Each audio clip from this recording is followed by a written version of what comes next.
सबै श्रोतामा मेरो नमस्कार। म चाहिँ सन्तोष कुमार महतो। म यो दुई शब्द राख्न गइरहेछु कि यो भर्खरै 2-3 दिन पहिला यो भएको हाम्रो जेन्जी युवा क्लबको आन्दोलनमा चाहिँ धेरै हाम्रो देशको विनाश पनि भयो, तर चेन्जेस पनि धेरै भयो। चेन्जेस भए तापनि हामी जितेर पनि हारेका छौँ। मलाई पनि धेरै दुःख छ कि जे हामी त्यो लयमा आएर धेरै नोक्सान पनि गरिदियो हाम्रो देशको लागि नै।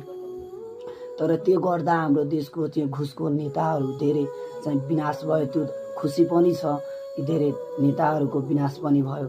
तर दुःख पनि यही कुरा छ कि हाम्रो जिल्ला पर्सा जिल्लाको केही युवाहरू नेताहरू चोर नेताहरू फेरि नारा लगाउँदैछ गणतन्त्र जिन्दाबाद गणतन्त्र उस्तै नेता चोरहरूको कारणले हामी यति नोक्सानी आफै देशको आफै नोक्सानी गर्यो र फेरि त्यही चोरहरू आएर फेरि नारा लगाउँदैछ।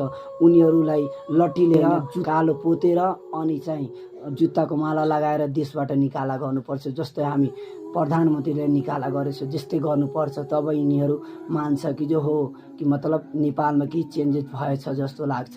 हामीलाई पनि खुसी हुन्छ। तर उनीहरू चोरको कारण हाम्रो पनि देश चाहिँ बर्बाद अहिले पनि फेरि बर्बाद हुनु छ के। अहिले चेन्ज गरौँ के। वीरगञ्जको युवाहरू म त अहिले काठमाडौँ छु, तर वीरगञ्जको युवाहरू त्यो चोरहरूलाई चाहिँ जुत्ताको माला लगाएर कालो पोतेर अनि देशबाट निकाला गर्नुपर्छ।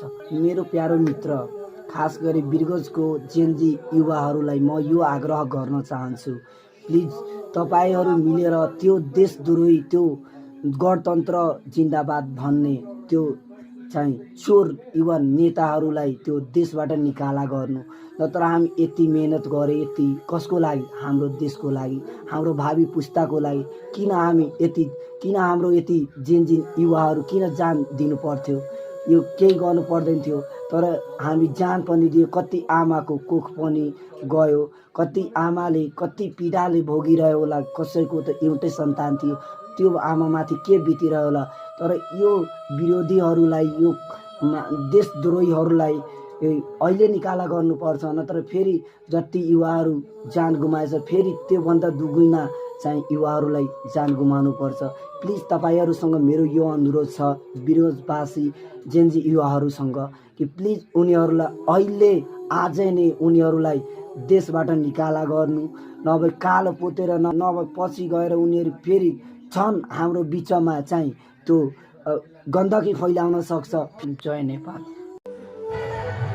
मसँग अलि झुट सम्झेर बोल्नु, किनभने म प्राय त्यही कुरा सोध्छु जुन कुरा मलाई नै पहिलादेखि नै थाहा हुन्छ।